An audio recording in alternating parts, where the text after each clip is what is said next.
বাবা আজকে বিকেলে কি খাবি? আলুর পরোটা খাবি? তো ভালো লাগে আলুর পরোটা খেতে? ঠিক আছে, আলুর পরোটা বানিয়ে দেবো। ঠিক আছে, ডান।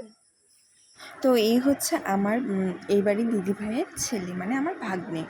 তো ভাগ্নে যেহেতু আলুর পরোটা খেতে চেয়েছে, তো মামি হয়ে ভাগ্নের আবদার রাখবো না সেটা তো কখনোই হয় না। তো দেখো আলুটা ধুয়ে আমি আলু সিদ্ধ করতে বসিয়ে দিয়েছি। তো আলুটা সিদ্ধ হলে আমি 4টা কাঁচা লঙ্কা আর আলুর খোসাটা ছাড়িয়ে মিক্সিতে ব্লেন্ড করে নেব। তো আজকে আলু পরোটাটা একটু অন্যরকম করে করব। তো ব্লেন্ড করা যে আলুটা আছে সেটা আমি আটার সাথে মেখে নিব। একটু তেল দিয়ে নিয়ে আলু আর আটাটা মেখে নিয়ে গোল গোল করে আমি আলাদা করে পরোটা বেলেও নিলাম আর কড়াইয়ে দিয়েও দিয়েছি। তো পরোটাগুলো ভেজে নিয়ে আমি সবাইকে পরোটা সার্ভও করে দিয়েছি। দেখো এটা আমার শ্বশুরমশাইয়ের ছিল, আর মিষ্টি দিয়ে দিয়েছিলাম সবাইকে। তো কেমন হয়েছে অবশ্যই আমাকে জানিও। Thank you.